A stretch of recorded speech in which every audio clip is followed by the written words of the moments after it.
Benjamin Netanyahu യേശുക്രിസ്തുവിനെ നിന്ദിച്ചു എന്നുള്ളൊരു വാർത്ത വളരെ പ്രശസ്തമായ ഒരു വാർത്തയായിരുന്നു. യെരുശലേമിൽ നടന്ന ഒരു പ്രസ് കോൺഫറൻസിൽ വെച്ചാണ് അദ്ദേഹം ഫെബ്രുവരി 28 മുതൽ ഇറാനിൽ നടത്തുന്ന സൈനികമായിട്ടുള്ള ആ ഒരു പ്രവൃത്തിയെ ന്യായീകരിക്കുന്നതിന് വേണ്ടി യേശുക്രിസ്തു ആയാൽ മാത്രം പോരാ, ഒരു ഗെഞ്ചിസ് ഖാൻ ആയി തീരണം നമുക്ക് ഈ ഒരു സമൂഹത്തിൽ, ഈ ഒരു ലോകത്തിൽ നിലനിൽക്കുവാൻ എന്നുള്ളതായിരുന്നു അദ്ദേഹത്തിൻ്റെ പ്രസ്താവന.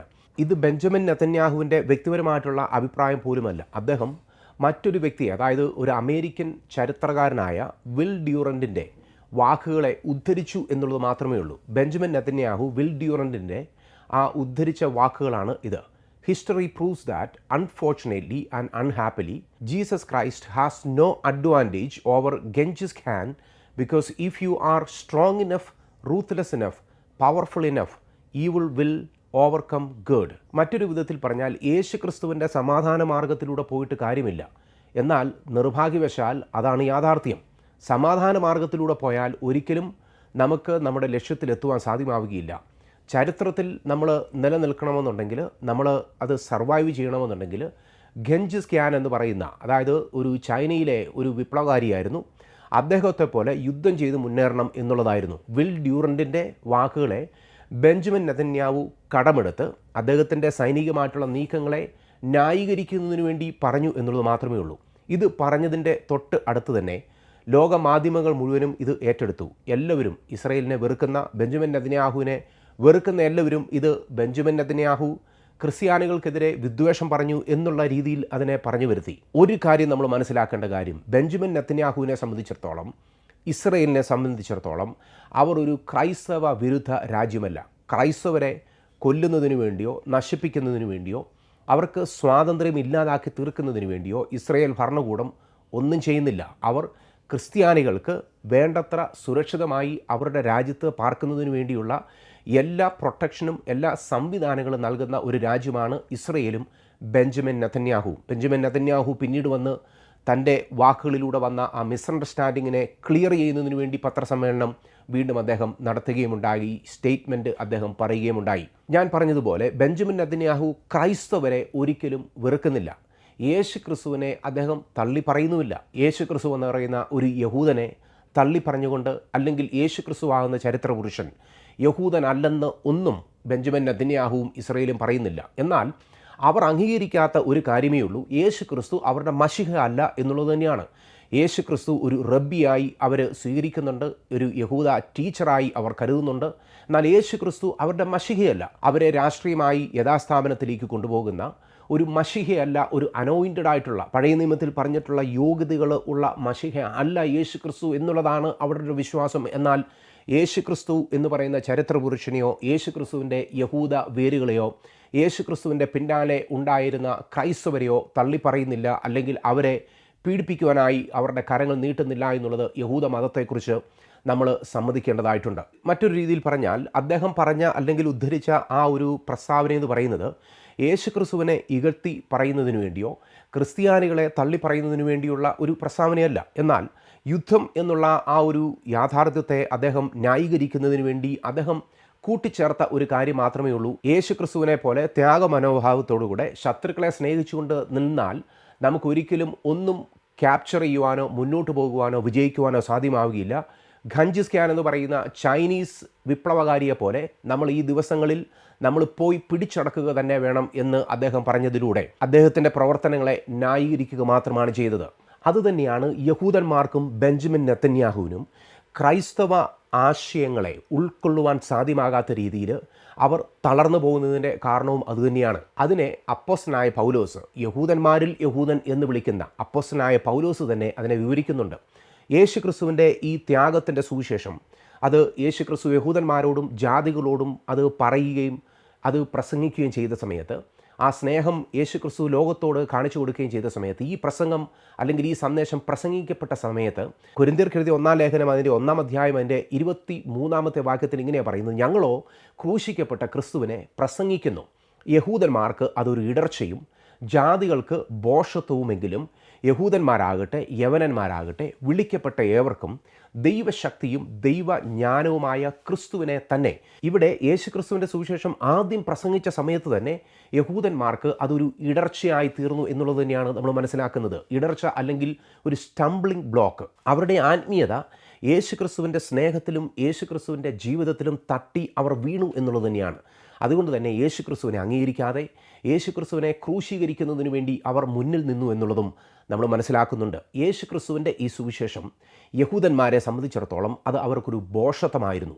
അവർ അതിൽ തട്ടി വീണു എന്നുള്ളതാണ് നമ്മൾ മനസ്സിലാക്കുന്നത്. ഇപ്പോഴും ബെഞ്ചമിൻ നെതന്യാഹുവും തട്ടി വീണിരിക്കുകയാണ്. ബെഞ്ചമിൻ നെതന്യാഹുവിൻ്റെ മുമ്പിലും യഹൂദന്മാരുടെ മുമ്പിലും ഇസ്രയേലിൻ്റെ മുമ്പിലും ഇപ്പോഴും യേശുക്രിസ്തുവിൻ്റെ ഈ നിസ്തുല്യമായ ഈ സ്നേഹത്തിൻ്റെയും ത്യാഗത്തിൻ്റെയും സെൽഫ് എംപ്റ്റിയിങ്ങിൻ്റെയും ആയിട്ടുള്ള ഈ സുവിശേഷം ത്യാഗത്തെയും യാഗത്തെയും അവർക്ക് ഉൾക്കൊള്ളുവാൻ സാധ്യമാകാത്ത രീതിയിൽ അവരുടെ മതപരമായിട്ടുള്ള ചുറ്റുപാടുകളിൽ നിന്നും അവരുടെ പ്രതീക്ഷകളിൽ നിന്നും സാമൂഹികമായിട്ടുള്ള അവരുടെ കാഴ്ചപ്പാടുകളിൽ നിന്നും അത് വിഭിന്നമാകിയാൽ അവർ യേശുക്രിസ്തുവിൻ്റെ സുവിശേഷത്തെ അംഗീകരിക്കുവാൻ സാധ്യമാകാതെ അവർ ഇടറി വീഴുന്ന കാഴ്ചയാണ് നമ്മൾ ഇപ്പോഴും കണ്ടുകൊണ്ടിരിക്കുന്നത്. 2000 വർഷങ്ങൾക്ക് മുമ്പ് യഹൂദനായ അപ്പോസ്തലനായ പൗലോസ് പ്രസംഗിച്ചപ്പോഴും അതുതന്നെയായിരുന്നു സ്ഥിതി. ഇന്ന് 2000 വർഷങ്ങൾ കഴിഞ്ഞതിന് ശേഷവും ബെഞ്ചമിൻ നെതന്യാഹുവും അതേ സ്ഥിതിയിലും അതേ മനോഭാവത്തിലും അവർ നിൽക്കുന്ന ഒരു കാഴ്ചയാണ് നമ്മൾ കാണുന്നത്. ഇവിടെയാണ് ക്രിസ്ത്യാനികളും യഹൂദന്മാരും തമ്മിൽ യോജിക്കാതെ പോകുന്ന ആ ഒരു ഏരിയ എന്ന് പറയുന്നത്. ക്രിസ്ത്യാനികൾ യേശുക്രിസ്തുവിനെ ദൈവത്തിൻ്റെ അഭിഷിക്തനായ മശിഹയായി, അതായത് മനുഷ്യൻ്റെ പാപത്തിൽ നിന്നും ഈ ഭൂമിയിലുള്ള എല്ലാ ബന്ധനങ്ങളിൽ നിന്നും ബോണ്ടേജുകളിൽ നിന്നും മനുഷ്യനെ രക്ഷിച്ച് സ്വർഗരാജ്യത്തിലേക്ക് കൊണ്ടുപോകുന്ന ദൈവത്തിൻ്റെ മശിഹയായി സ്വീകരിക്കുന്ന സമയത്ത് യഹൂദന്മാരെ സംബന്ധിച്ചിടത്തോളം യേശുക്രിസ്തുവിനെ അവർ അംഗീകരിക്കുന്നില്ല. യേശുക്രിസ്തുവിനെ ഒരു ഇടർച്ചക്കല്ല് പോലെ അവർ വെച്ചിരിക്കുകയാണ് എന്നുള്ളത് നമ്മൾ മനസ്സിലാക്കുന്ന കാര്യമാണ്. The cross initially didn't look like A victory. അതായത് ക്രൂശ് എന്ന് പറയുന്നത് ഒരു വിജയമായി അതിൻ്റെ ആദ്യ ഭാഗത്ത് അവർക്കും മനുഷ്യർക്കാർക്കും കാണുവാൻ സാധ്യമായില്ല. അത് ജാതികളായിട്ടുള്ള റോമക്കാരെ സംബന്ധിച്ചിടത്തോളം അതൊരു ഭോഷത്വമായിരുന്നു. ക്രൂശിൽ കയറിയ ഒരുവൻ എങ്ങനെയാണ് വിജയിക്കുന്നത്? യഹൂദന്മാരെ സംബന്ധിച്ചിടത്തോളം അതൊരു ശാപത്തിൻ്റെ പ്രവൃത്തിയായിരുന്നു. അത് അവസാനമായിരുന്നു. എങ്ങനെയാണ് ക്രൂശിൽ കയറിയ ഒരു വ്യക്തിക്ക് ഇനിയും യഹൂദന്മാരെ രക്ഷപ്പെടുത്തുവാൻ സാധ്യമായി തീരുന്നത്? ഈ യേശുവാണെങ്കിൽ ശത്രുക്കളെ ആരെയും തോൽപ്പിച്ചിട്ടില്ല. ഒരു വ്യക്തിയെ പോലും യേശുക്രിസ്തു തോൽപ്പിക്കുന്നതിന് വേണ്ടി റോമക്കാരുടെ നേരെ കൈയോങ്ങുകയോ വാളെടുക്കുകയോ ചെയ്തിട്ടില്ല. എന്നാൽ ശത്രുക്കളെ സ്നേഹിക്കുവാനായി പറഞ്ഞുകൊണ്ട് ശത്രുക്കൾക്ക് തൻ്റെ ജീവിതത്തെ സമർപ്പിക്കുകയായിരുന്നു ചെയ്തത്. യഹൂദന്മാരും റോമക്കാരും വന്ന് ഒരുമിച്ച് യേശു കർത്താവിനെ അറസ്റ്റ് ചെയ്ത സമയത്ത് തൻ്റെ ശക്തിയും ബലപ്രകടനവും ഒന്നും കാണിക്കാതെ വണ്ണം യേശുക്രിസ്തു അവരുടെ കരങ്ങളിൽ തന്നെ ഏൽപ്പിച്ചു കൊടുത്തു എന്നുള്ളതാണ് നമ്മൾ മനസ്സിലാക്കുന്നത്. It appeared to be a weakness. അതായത് ഇതൊരു ബലഹീനതയുടെ ഒരു അടയാളമായി അവർ കാണുകയാണ്. ക്രൂശിൽ കയറിയ ശത്രുക്കളെ തോൽപ്പിക്കാത്ത യേശുക്രിസ്തു ഒരു ബലഹീനനാണെന്ന് അവർ മുൻവിധി എഴുതി. എന്നാൽ സുവിശേഷം പറയുന്നത് that is the divine power of God. അത് ദൈവത്തിൻ്റെ ശക്തിയാകുന്നു. ദൈവപുത്രനായ യേശുക്രിസ്തു തന്നെത്താൻ ഒഴിച്ച് ഒരു മനുഷ്യനെ പോലെ ഈ ഭൂമിയിൽ വന്ന് ഒരു മനുഷ്യനായി ജീവിച്ച് മനുഷ്യൻ്റെ എല്ലാ വെല്ലുവിളികളെയും ഈ ഭൂമിയിൽ ജീവിച്ചുകൊണ്ട് മനസ്സിലാക്കി മനുഷ്യൻ്റെ പാപത്തിൻ്റെ പരിഹാരം എന്ന വണ്ണം മനുഷ്യന് ഇറ്റേണലായിട്ടുള്ള നീതീകരണം നൽകുന്നതിനു വേണ്ടി, നിത്യമായ രക്ഷ നൽകുന്നതിനു വേണ്ടി, മനുഷ്യരുടെ പാപങ്ങൾക്ക് പകരമായി മരിക്കുന്ന യേശുക്രിസ്തുവിൻ്റെ ത്യാഗമായ ആ ഒരു ശുശ്രൂഷ അല്ലെങ്കിൽ ആ ഒരു ബലി എന്ന് പറയുന്നത് അത് ദൈവത്തിൻ്റെ ശക്തിയാണ്. ആ ഒരു ബലി നടന്ന സമയത്ത് ദൈവത്തിൻ്റെ ശക്തി ഈ ഭൂമിയിലേക്ക് പൊട്ടിപ്പുറപ്പെടുകയായിരുന്നു. മനുഷ്യനെ എന്നേക്കുമായി അടിമത്തത്തിൽ വെച്ചിരുന്ന പാപത്തെയും അതിൻ്റെ ശമ്പളമായ മരണത്തെയും ശിക്ഷ വിധിച്ചുകൊണ്ട് ആ പാപക്കടങ്ങളെല്ലാം വീട്ടി മനുഷ്യന് ദൈവത്തിൻ്റെ സന്നിധിയിലേക്കുള്ള നിത്യസ്വാതന്ത്ര്യവും പ്രവേശനവും നൽകിയ ദൈവത്തിൻ്റെ പ്രവൃത്തിയായിരുന്നു, ദൈവത്തിൻ്റെ ശക്തിയായിരുന്നു യേശുക്രിസ്തുവിൻ്റെ ക്രൂശീകരണത്തിലൂടെയും യേശു കർത്താവിൻ്റെ ഉയർത്തെഴുന്നേൽപ്പിലൂടെയും പ്രകടമായത്. ഈ പാത്ത് ഓഫ് സെൽഫ് എംപ്റ്റിയിങ് അല്ലെങ്കിൽ സ്വയമായി ശൂന്യമാകുന്ന ഈ ഒരു മാർഗം, ഈ path of obedience and faith, അതായത് അനുസരണത്തിൻ്റെയും വിശ്വാസത്തിൻ്റെയും മാർഗമായ യേശുക്രിസ്തുവിൻ്റെ ഈ മാർഗം, path of trust and patience, അതായത് വിശ്വസിക്കുകയും ക്ഷമിക്കുകയും ചെയ്യുന്ന, ശത്രുക്കളെ അംഗീകരിക്കുകയും ചെയ്യുന്ന ദൈവത്തിൻ്റെ ഈ മാർഗം, യേശുക്രിസ്തു തെരഞ്ഞെടുത്ത ഈ മാർഗത്തെ യഹൂദന്മാർക്ക് മനസ്സിലാക്കുവാൻ സാധ്യമായില്ല. യഹൂദന്മാരെ സംബന്ധിച്ചിടത്തോളം ഇങ്ങനെയുള്ളൊരു മശീഹയല്ല അവർ പ്രതീക്ഷിച്ചത്.